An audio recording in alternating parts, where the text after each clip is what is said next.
Tampa's own Jesuit Tiger Bennett Andersen joining us on the program. Bennett, so good to see you, man. We've been supporting you all along from the 813. How are you, buddy? Good. Thanks for having me on, and appreciate all your support. Yeah, of course, man. Bennett, I used to coach your brother Carter many, many years ago, and I remember you and your brother Wilson running around like maniacs, and your mom and dad having to run around and lasso you guys and keep an eye on Carter on the field when he was catching or doing some crazy stuff there. Uh, Man, just how cool is it to be able to see that support from people back here in Tampa for everything that you've done over there with Florida? Yeah, it's been awesome. I've gotten a million texts. Just pretty much everybody I knew back at Jesuit High School is hitting me up either on Instagram or by my text. So it's been really fun and really exciting. And I've seen a ton of support from everybody in Tampa. So Take us through your journey, Bennett. I know a lot of people already know it, but let's say somebody's just tuning in here to the podcast for the first time. Just take us through your route from going to Jesuit and your mindset of going to Florida and what you thought your career was going to be like there and what it ended up happening to be. yeah, I played basketball at Jesuit, and I was a pretty good high school player, but not really recruited anywhere. There were a couple a couple D3 schools that recruited me that I was looking at maybe going to, but that was it. Um, and so I ended up just coming to Florida as a regular student, just because I love the school, love the academics, love being a Florida fan of all these sports. So that's why I came to Florida, and then decided, well, I still love basketball. Maybe I could get involved in the program somehow. So I was able to work my way in as a student manager, and did that for 3 years. So 2 under Coach White, and then Coach Golden came in after my sophomore year, and I really developed a great relationship with him. And after playing pickup with some of the assistant coaches, they were like, Bennett can play a little bit. You should put him on the scout team. So Coach Golden let me play on the scout team that year. And that was like one of the greatest things that ever happened to me. And then a year later, he came to me and was like, hey, we want to put you on the roster.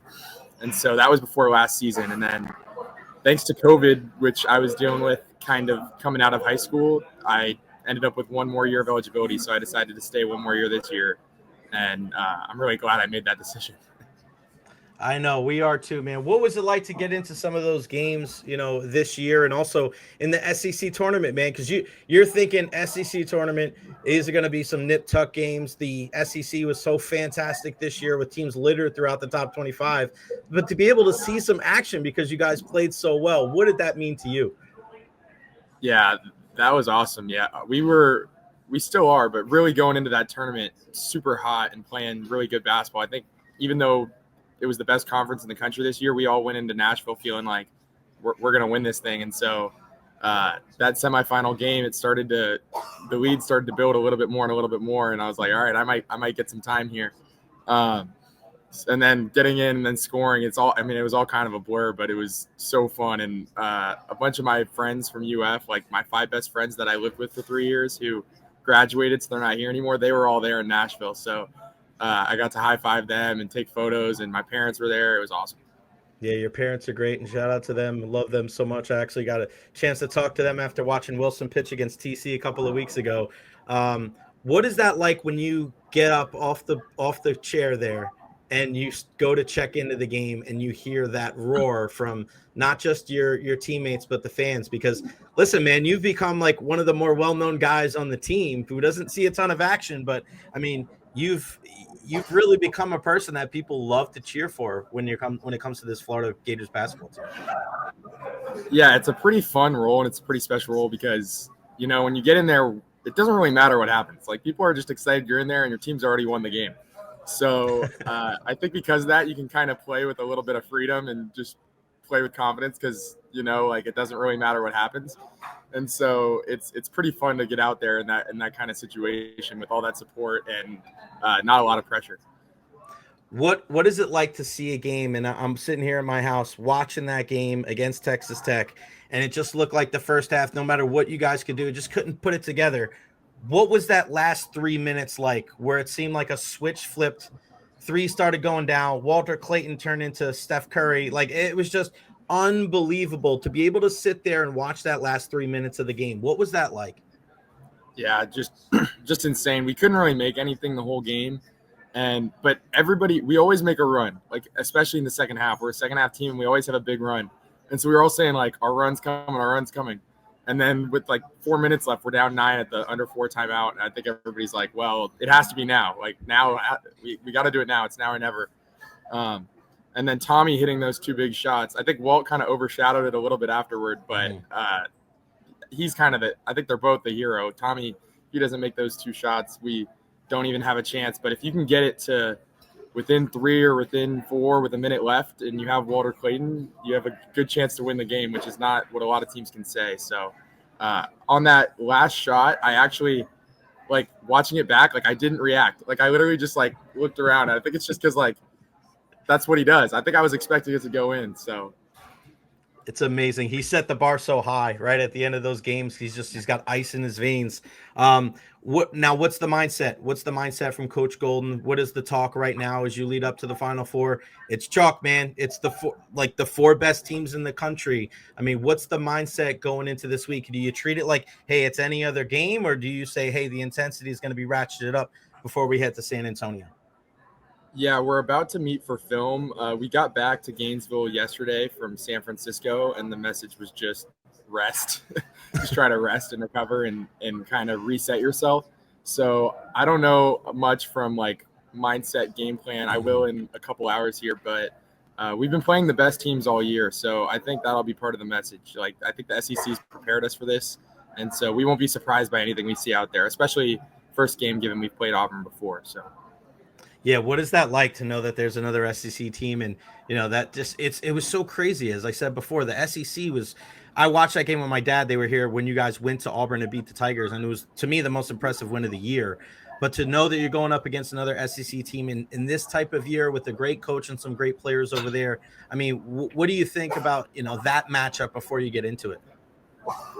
I mean, I think it's exciting. I think it's just kind of proof of, yes, the league really was this good this year. But I think we'll treat it like any other game. I think it's almost easier to treat it like any other game because sometimes it's hard to scout these teams that play in a different league. They play a different style of basketball, whereas Auburn we know well. And so we might be a little more comfortable, honestly, playing them than, even though they're so good, than somebody else who we're not really used to. Right. Have you been getting a lot of people texting you about the whole thing with the reporter locally? Because that's the first story that comes up. I'm like, yeah, come no on, worries. Man. So, I mean, it seemed like a pretty innocent interview to me. I don't know, people making a mountain out of a molehill on that one. Yeah, if you told me that I was going to score in the Sweet 16 and make the Final Four, but I had to deal with a little bit of embarrassment going with it, I would have 100% just take that deal. So I can handle it. It's a pretty funny interview. And, like, my teammates are sending it to me, my friends, my family, and you just got to laugh at it, you know? Bennett, before I let you go, because we started this with me mentioning your family, I want you to talk about the support from your mom and dad. Again, I got a chance to talk to mom and dad for a while the other night or a couple of weeks ago. And knowing, like, with your older brother and what Wilson's doing at Jesuit, he's one of the top ranked pitchers in the entire country. Before you go, just let me know how important family is to you on this entire journey and while you're still going through it.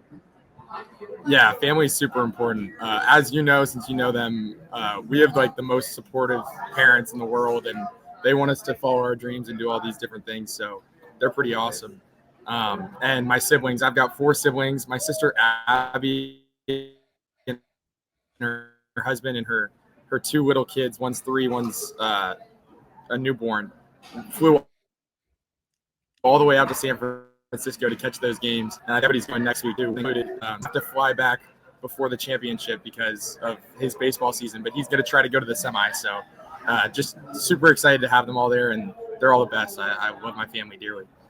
You got that right. Well, Bennett, we love you. We support you, man. I'm so grateful for your time today. I know you got a really, really busy schedule. Go take it home, brother, and I hope you guys blow out the team in the championship game so you can end the game with the ball in your hands. That is my hope for you. Bennett, so glad to see how well you've grown and developed, and just you're such a great young man and such a great representative of Jesuit in the Tampa Bay area. Best of luck, my friend. Go Gators. Yep. Thanks, Jay. You got it, pal.